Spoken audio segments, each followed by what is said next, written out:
Nos vamos Sí, ahora a la... No, pues a todo este misterio, ¿no? Que creo que se llama la Operación High Jump de la Antártida, que además también coincide, ¿no? Con este último tema que estábamos comentando. Pues ese colapso del Tercer Reich pues ya empezó.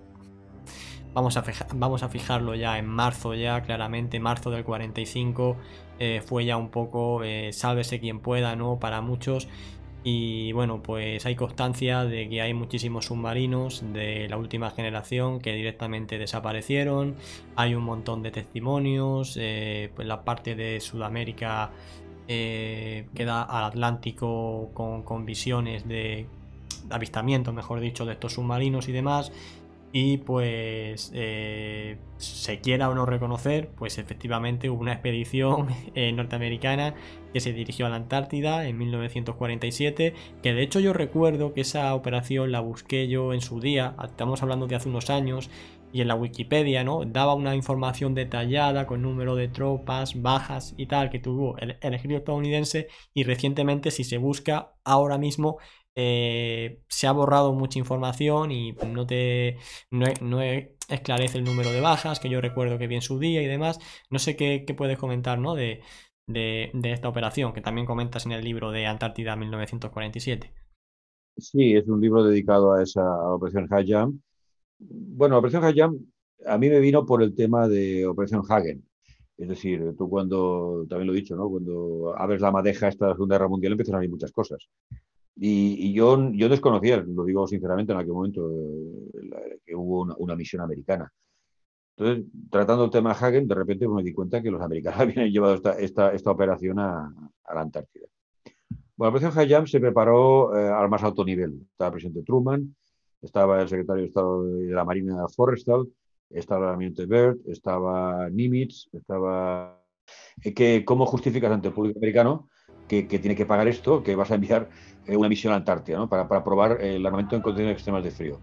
Claro, esto era muy difícil, claro, esto tenía un coste enorme. Entonces ellos escogieron al almirante Byrd, Richard Byrd, que era un hombre muy conocido en aquel momento, era un investigador antártico, era un hombre que había volado sobre la Antártida, incluso llegó a perderse en una ocasión, estuvo a punto de morir y lo rescataron. Era un tío muy simpático, era un gran relaciones públicas y entonces, bueno, fue la persona que ellos eligieron para justificar esto, ¿no? Y él pues dio muchas conferencias y explicó muchas cosas y tal, ¿no?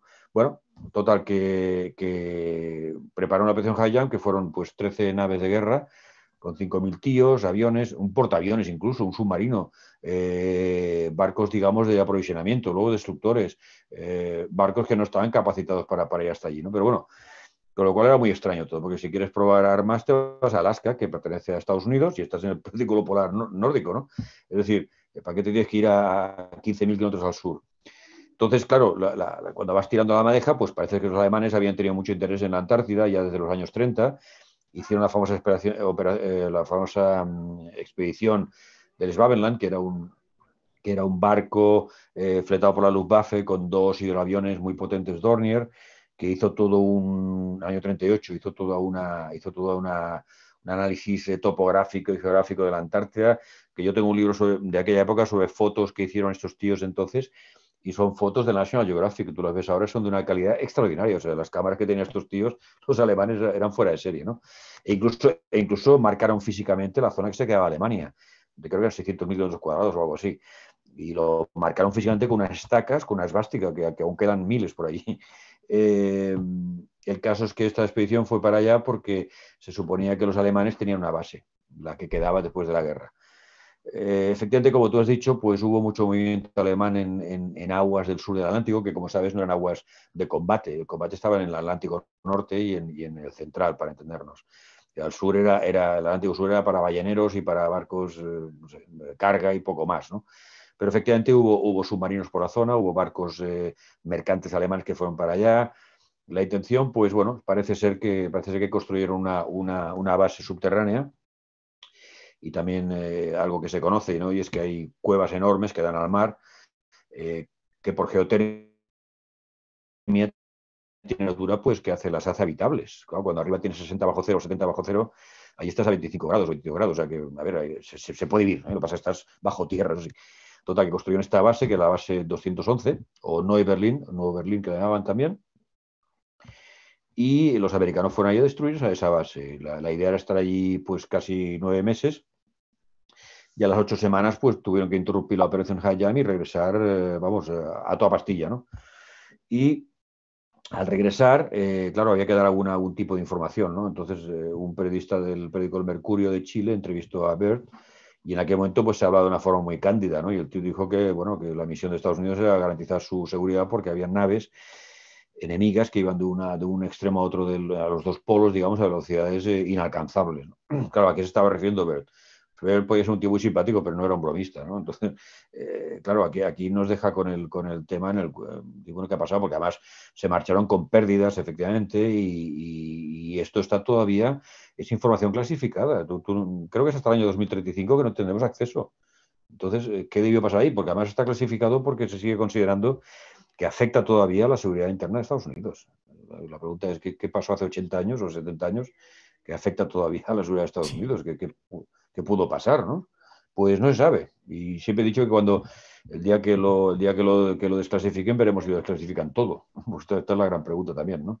A lo mejor te Pero, entregan un fajo de papeles, ahí lo tiene. Y a lo mejor ahí falta mucha cosa, ¿no? sí, lo más seguro, pero una última cuestión con respecto a esto. Sí. Porque se dice o se decía que la capa de ozono y demás, pues, o sea, perdón, el agujero de la capa de ozono, que además está arriba de la zona de la Antártida, pues se comentaba que eso era por unas bombas atómicas que lanzó Estados Unidos ahí. Y no sé si fue en esta época también cuando Estados Unidos llegó a lanzar algún tipo de bomba, o si eso está reconocido, o se especula, o no sé si... ¿Qué puedes Yo lo decir? que puedo decirte, es que las bombas atómicas se lanzaron en el año 58. Bueno, Por el año 58 hubo una segunda expedición a la Antártida dirigida por Bert también, al cual le prohibieron hablar de la primera. O sea, él estuvo relegado al ostracismo después de la operación Hayam y le impidieron hablar públicamente. Sin embargo, lo volvieron a contratar para dirigir la operación Deep Freeze, año 58, y ahí se dice que se lanzaron dos bombas atómicas para romper todo el tema de las comunicaciones de la base, y eso se dice que fue el origen del famoso agujero de ozono. Entonces, yo es lo que te puedo decir que sé. Y efectivamente se lanzaron a cierta altura, ¿eh? No se lanzaron contra el suelo. Pero bueno, el efecto, no sé si esto provocó o no el agujero de la capa de ozono, pero claro, lanzar dos bombas en un territorio virgen como es la Antártida, pues hombre, no es algo que tuviesen que hacer estos tíos, salvo que ellos considerasen que había algo que les amenazaba. no, desde luego ¿Eh? no tiene sentido lanzar bombas atómicas en un sitio así como la Cuidado, Antártida, que además te puedes cuidado. cargar, ¿no? Por todo lo que nos dicen ahora del cambio climático, que se está derritiendo el polo, y lanzar una bomba, aunque no fuera en superficie y fuera un poco más alto, no lo sé. O sea, ya lanzaron un montón en el archipiélago Bikini, creo que se llama, en el Pacífico, como para, no sé. No creo que tenga ningún tipo de justificación, la verdad, lanzar dos bombas atómicas en la Antártida. Pero bueno, ¿no? Se lo hicieron, se ve.